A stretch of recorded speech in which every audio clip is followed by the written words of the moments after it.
The courtroom was silent except for the ticking of an old clock that echoed off the marble walls. The veteran stood trembling, his weathered hands gripping the brim of his faded service cap. His uniform, though pressed and neat, was old, the medals across his chest dull from time. Yet they told a story.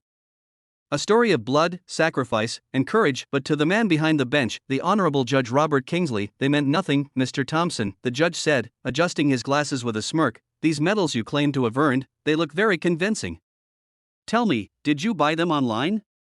A wave of laughter rippled through the courtroom. The bailiff hid a grin. The prosecutor chuckled. Even some of the audience members shook their heads, whispering. The veteran, Colonel David Thompson, age 72, did not respond. His lips quivered slightly, but his eyes, deep and blue like frozen steel, stayed fixed on the judge. "No, sir," he said quietly. "Every one of these was earned, not bought." The judge leaned back, unimpressed. "Sure they were," he said sarcastically. "You're telling us you single-handedly led a rescue mission in Fallujah? That you carried your men through gunfire? You expect this court to believe that, at your age?" David's lawyer, a young woman named Emily Park, rose from her seat. "Your Honor," she said firmly, "Colonel Thompson's record can be verified through military archives. His case today isn't about medals, it's about the wrongful eviction from his home due to a clerical error." "Miss Park," the judge interrupted coldly, "save your dramatics. I don't need a lecture about fake heroes. We've seen plenty of old men dressing up for sympathy." That last sentence pierced the air like a bullet. David's shoulders sank slightly.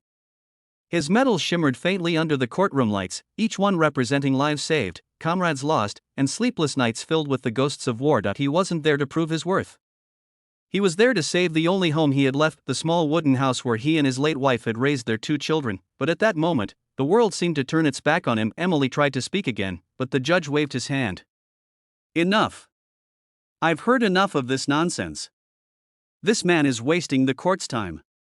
Then, just as the judge lifted his gavel to close the case, the large double doors at the back of the courtroom swung open with a heavy clang. Everyone turned to eye. In walked a tall man in a perfectly pressed dress uniform, covered in polished metals that gleamed under the light. His posture was straight, his steps precise. His eyes scanned the room until they locked onto the judge. The bailiff stammered, "Sir, you can't just..." The man raised his hand. "At ease, son," he said calmly. "General Marcus Reed, United States Army, retired. I believe I have something to say about this man right here." The courtroom froze. The judge's smirk faltered. David blinked in disbelief. "Marcus," he whispered. The general nodded and walked forward until he stood beside the old veteran. Then he turned toward the bench. "Your Honor," General Reed said, his voice steady but firm, "before you pass judgment on this man, you should know who he is." The judge hesitated, visibly uneasy. "General, with all due respect," the general cut in. "You've just mocked one of the finest soldiers this country has ever produced." Gasps filled the room. Emily's eyes widened in astonishment. General Reed looked at the courtroom gallery, then back at the judge. "This man," he said, pointing at David, "was the commanding officer who led my unit during Operation Iron Dagger. When our convoy was ambushed, he carried 3 wounded men, including me, over a mile under enemy fire. When we thought all hope was lost, he refused to retreat. He saved lives, Your Honor. Including mine." The courtroom went dead silent. The judge's lips parted slightly, but no words came out. Reed continued, his voice shaking with restrained anger. "Do you know what those medals mean? Each one was paid for, with blood, loss, and the kind of courage most men can't begin to understand." He stepped closer to the bench. "You called them fake. Well, I was there. And I'll tell you what's fake: your understanding of sacrifice." The audience sat motionless. Even the bailiff stood frozen in respect. Reed turned to David, placing a hand on his shoulder. "Colonel, I should have been here sooner. You never deserved this." David's eyes glistened. His voice cracked slightly as he whispered, "Thank you, Marcus." The judge swallowed hard, finally speaking. "General Reed, if what you say is true, then it is true," the general interrupted sharply. "And you can verify every word through the Pentagon. I already contacted them before I came. The records will arrive within the hour." The judge leaned back, visibly shaken. His arrogance melted away. Then I owe you an apology, Colonel Thompson. David nodded quietly. Apology accepted, sir. The general, however, wasn't done. But this isn't just about an apology, he said firmly.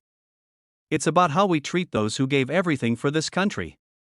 No veteran should ever be humiliated for the scars they carry. A murmur of agreement spread through the courtroom. Even the prosecutor lowered his head in shame. The judge cleared his throat. Case dismissed.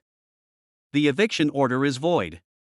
Colonel Thompson retains full ownership of his property. As the gavel fell, the sound echoed, not as a sentence, but as redemption. David stood still, tears welling in his eyes. For years, he had faced silence, indifference, and mockery. But in that moment, with his old friend standing beside him, he finally felt seen again. As the two men walked out of the courtroom together, the crowd stood and applauded. Even the bailiff saluted. Outside, under the bright afternoon sun, General Reed turned to him. You still wearing that old uniform, huh? David chuckled softly.